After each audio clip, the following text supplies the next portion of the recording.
What's going on, YouTube? It's your boy Rocket here, and I'd like to welcome you guys to my very first ever list of my top 10 video games of 2018. This list is pretty late, I know, but I'm not going to waste any of your more time. Before we even get onto the list, let's start with some honorable mentions. Short, brief introductions for each one. Fallout 76, I enjoyed what I played out of it, okay? Leave me alone. Black Ops 4 had no story, but the Battle Royale was good. Shadow of the Colossus came way back when on the PlayStation 2, but it's still a good game in 2018. WWE 2K19, nah. And I mean, it had a good story. And Hollow Knight, another game, came out all the way back in 2014, but I picked it up on the Switch today. Anyways, let's start off with number 10.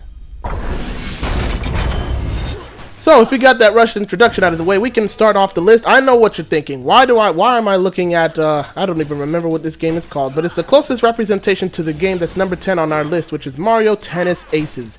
Mario Tennis Aces is in my personal opinion, the best sports game of 2018. And yes, I am directly putting it in competition with games such as NBA 2K and NBA Live and NFL. And the reason why is because it was literally the most fun sports game I've ever played.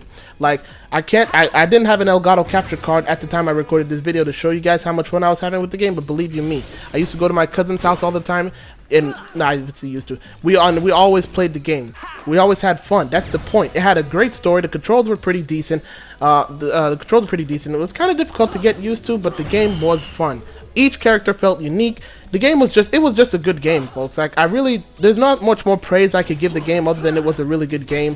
And I really wish I had an Elgato capture card to show you guys exactly how much I enjoyed the game. But this was the closest representation of the game that you will see on the that I had on the PS4, which you're actually going to see a lot of on the list for most of the Switch games that come out. But anyways, let's get on with number 9. Alright, here we got number 9. Number 9 is Dragon Ball FighterZ. And I'm probably going to trigger some of you out there who are very, very huge fanboys of this game. And believe you me, I was too when I first heard about it. But hear me out, man. Let's start with the positives. Dragon Ball FighterZ, and I'm trying to speak as professionally as possible here. Dragon Ball FighterZ is the best fighting game I've played in all of 2018. And keep in mind, I have played Soul Calibur 6. I think Tekken 6 is Tekken 6 or Tekken 5 as well. But the new Tekken game that came out, and I did play Soul Calibur 6. I played those games and various other fighters too. But Dragon Ball FighterZ, it really held a place in my heart. The year of 2018, because it was basically one of the the funnest fighting game to play. It had controls that were easy to learn but difficult to master. And believe you me when I tell you that if you go online, there are some real tryhards in the game. But the controls were, they were simple enough that you could pretty much slog through almost all of the single player modes in the game. The story was pretty decent too, because I like the character of Android 20. I'd love to see her in more Dragon Ball games, but I think she was specifically set for this one. But it doesn't matter. The game was good. The story was good. I can't really say much bad things about it except for two major things: the online, the DLC. The online in this game is terrible. Right now it's better than it was in the beginning. Could be better, but it was terrible at launch. It was so bad. Me and my friends actually didn't play this game. Like, we played the single player, but we didn't play online until September. This game came out in January at the same time as Monster Hunter, and we played the game all the way in September online with each other because the online was terrible. We tried out the beta, for goodness sakes. Hell, I streamed the beta and it was so bad I had to cut it off right then and there. And then the DLC itself, oh my god, the DLC, I don't have a problem with the characters other than Goku and Vegeta, who were being sold for $5 or $4.99, I believe. Either $4 or $5. But other than that, this was a really good game. That's why it's number 9, but come on, Bandai, y'all could do better than that, man. Y'all really gonna let me down with Jump Force though? Like, this game makes me fear for Jump Force. But, I have hope. So, Bandai, please don't let me down. Please. Now, the reason why I put Guacamelee at number 8 in my list is because I don't really have a lot of bad things to say about the game other than its length. This is the kind of game that you could kind of finish in one sitting and just get the main ending. You could really just, in one sitting, you could finish it and get the main ending. But there's also a secret ending that adds replayability to the game. But in general, it's just really a fun game. And it's a sequel to the first Guacamelee. This time you have to stop an evil version of yourself from destroying the Mexiverse. It has the same platforming action, all that stuff. The tropes of a platformer, but it's still fun. And you can't really ask for much for $20. This is a really good game, you guys. I highly recommend you get it because it's just plain fun to just go around throwing dudes in the air, doing suplexes and stomps and all that stuff, man. This is a good game. I feel like I need to script myself when I make these lists. Anyways, we got number 7, which is Far Cry 5. Now, Far Cry 5, in my opinion, is a really underrated game of 2018. But that's because of the fact that the ending of the game was kind of weird, and I don't blame everybody for thinking that. The ending to this game was weird. Both of the endings, because there's 2 of them. Spoiler alert. But if you take out the ending and you just keep the gameplay there, it's basically the same Far Cry as you know and loved, except that it's got a bit of the controls are the same. There's no real overhaul other than that there's no map, so you have to legitimately discover your missions and stuff like that. But what I mean is mini map. There's still a map in a pause menu, but otherwise the game is pretty much the same.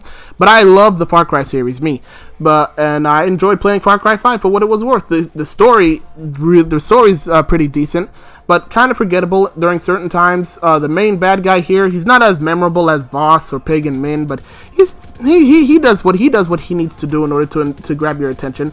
And his underlings, man, they're pretty meh too. But gameplay wise, game is pretty smooth. There's a couple of bugs, there's actual bugs in an Ubisoft game. There's a couple bugs, some glitches, but nothing too serious that actually distracted me from playing the game.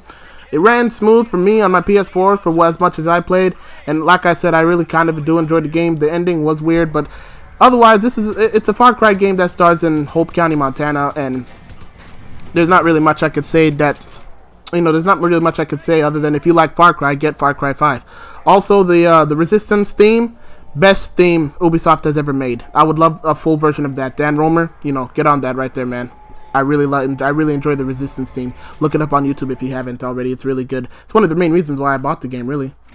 Anyways, now for number 6, we have Dead Cells, but the reason why you see Bloodborne footage is because of the fact that they're both kind of the same aesthetic, and plus, I didn't buy it for the PS4, I bought it for the Switch. But Dead Cells is a really enjoyable Metroidvania platformer game with tough but fair combat. That means basically if you die in the game, you kind of deserve to die because it was a mistake that you could have corrected had you had just the right setup. It has more replayability than any platformer game I have on the Switch. I could confidently say that. It has even Hollow Knight, because this game, every time you die, your stats all reset. Now, basically, every weapon you accrued, all the health you boosted up, you basically have to keep going farther and farther and farther in, and every time you die, you start back from the beginning, and every time it changes. It's replayable because the levels change every single time. The enemies don't change, but the levels change, the placements change, the areas where the weapons are changed. It changes, but it makes me want. It's addictive because I want to keep playing it over and over again until I finally finish the game. But it's also very difficult, and the difficulty is why it's at number 6. But this is a good game, you guys. Like, you want to keep. It's the only game I can keep in mind that this has been a while, but it's the only game that makes me keep on playing more and more and more, and that's the sign of a really good game.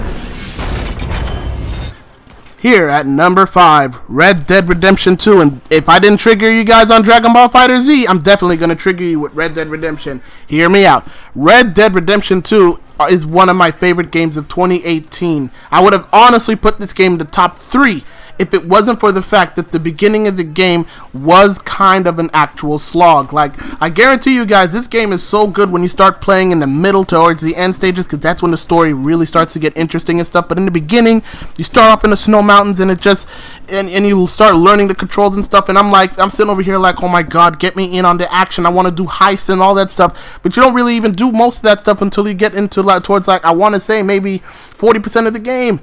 But it's a huge game that I'm still not done yet with, because I finished the main story, but now I'm doing the epilogue. But I wouldn't have anything bad to say about the game because the story is perfect. The graphics are amazing. The story isn't perfect. The graphics are amazing. The story is great. Not perfect, but great. The gameplay is smooth. I've encountered very few glitches. The online, it needs work, but once again, it's a beta, so I can't really complain. But it's good for what it's worth. I can't wait to see where that goes. But otherwise, there's not really many bad things I could say, other than the beginning of the game is the main reason why I put it at number 5, because it's a slog of a walkthrough. But once you get out of that, this is right here. It's a masterpiece of a game. It's really good, you guys. But it did not deserve to win all those awards at the Game Awards. So, other than a few, like 1 or 2. But yeah. Number 4, Spider-Man for the PS4. Goodness gracious me, was this game really, really good. I've been waiting so long for a good Spider-Man game to play. The last great Spider-Man game I played was Ultimate Spider-Man on the PS2, and don't at me, folks, it was a good game. But when this game came out, I bought this game immediately day one. You can tell a lot about a game when I want to play the game, when I'm playing the game through all of its difficulties, and even attempted to earn the platinum of the game. Like, I have the platinum for Spider-Man. That's my very first platinum, folks. That's no lie. This right here is the only game where I earned the platinum, and where I wanted to earn the platinum, and that's saying something for Spider-Man, because not a lot, even God of War, I didn't want to earn the platinum for because the difficulties were, But Spider-Man had a great story. The graphics were great. You know, the traditional stuff that people like to say about these games. Good story, good graphics, really good gameplay. It's a fun open world game to play, and it makes you really feel like Spider-Man. For those of you who still haven't bought the game, if you're wondering about the swinging, it's as good as it is in Spider-Man 2. Spider-Man 2 had some really great swinging, like most people say. I didn't really care that much about it, but I did. I can understand the difference. I mean, I could understand the difference between all the swinging in the games. It's a really good game. There's no way I can't tell you guys to not get this game if you haven't already. Buy this game. It's so much fun. It's basically the best Spider-Man game I've played in a long, long time. And yes, that does include the very first Spider-Man game to you trolls out there. But yeah, this is a really good game, you guys. And the suits are amazing in this game. I enjoyed those suits. I just kind of wish they had a little bit more. But otherwise, super solid game. Should have won an award, man. This game was so close to being number 1 on my list that there were only 2 other games that actually deserved the number 1 spot before it. But this game was so close. This game right here, Monster Hunter World, is practically my most played game on the PS4 of 2018. And this game came out all the way in January, so that's saying something. I played this game more than I played any other game on my PS4 for the longest amount of time, because this game is just packed with content. A whole bunch of monsters, had a really decent story. I can't tell you much about the graphics because they're pretty decent themselves. It's just a good game. It's a game that you can play by yourself, but it's a game that's more fun when you play with friends, and that's practically the reason why I played it so much, because me and my friends, we enjoy the hell out of this game. My only one true gripe is that there are too many Elder Dragons in this game. So it's like, I want to fight regular monsters more, but if it wasn't for the fact that they had so much Elder Dragons that Capcom keeps adding, then, you know, this game would have been number 2.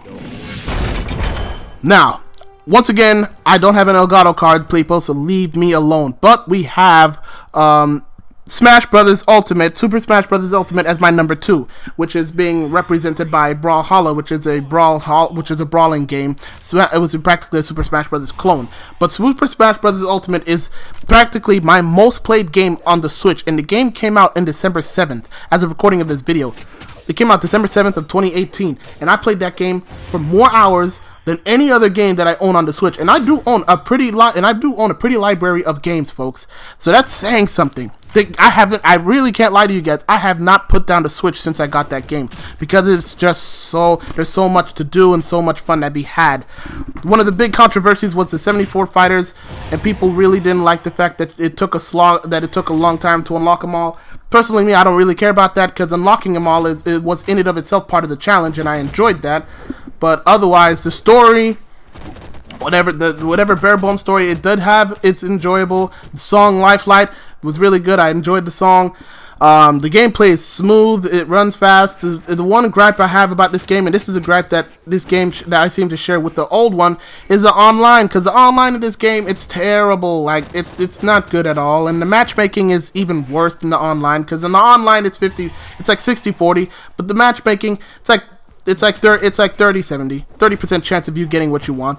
But other than that, it's a fun party game. I play this game with my friends all of the time, not only online but at home too.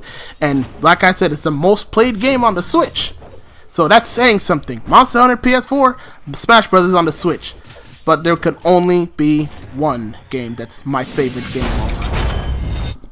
The rest were good, but there can only be one true game of 2018, and with almost everybody else agreeing, it has to be God of War.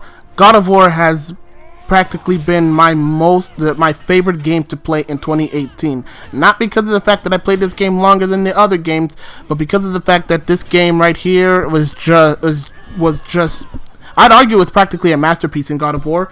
There's some things that they could fix about it, but those kind of things are nitpicky at best, and that's not and it's really something that I could get around when I'm playing the game. When it comes to God of War, there's no other story, and that's including all the games I've played on this list. Hell, I could actually say in a long time, there hasn't been a story that's made me feel for the characters as much as God of War has. It truly deserves its moniker of being one of the best, of being the best game of 2018, voted by the VGA, and I have to agree. The same tropes with the other games. Graphics, gameplay, story are all on point here, but the story in and of itself, I can't say any other game on this list made me feel the way that God of War has made me feel. And that right there, if you could do that to me, who's an emotionless bastard, then you definitely deserve to be Game of the Year. Anyways, that's about it for the video, you guys. I hope you guys truly enjoyed. If you did, please make sure to leave a like, share, and subscribe. And let me know down in the comments and below how I did. This is my very first top 10 list. I promise you guys I'm going to get better. But otherwise, look forward to me on Twitch later tonight. But I've been your Captain Rocket, man. And see you guys on the next video. Peace.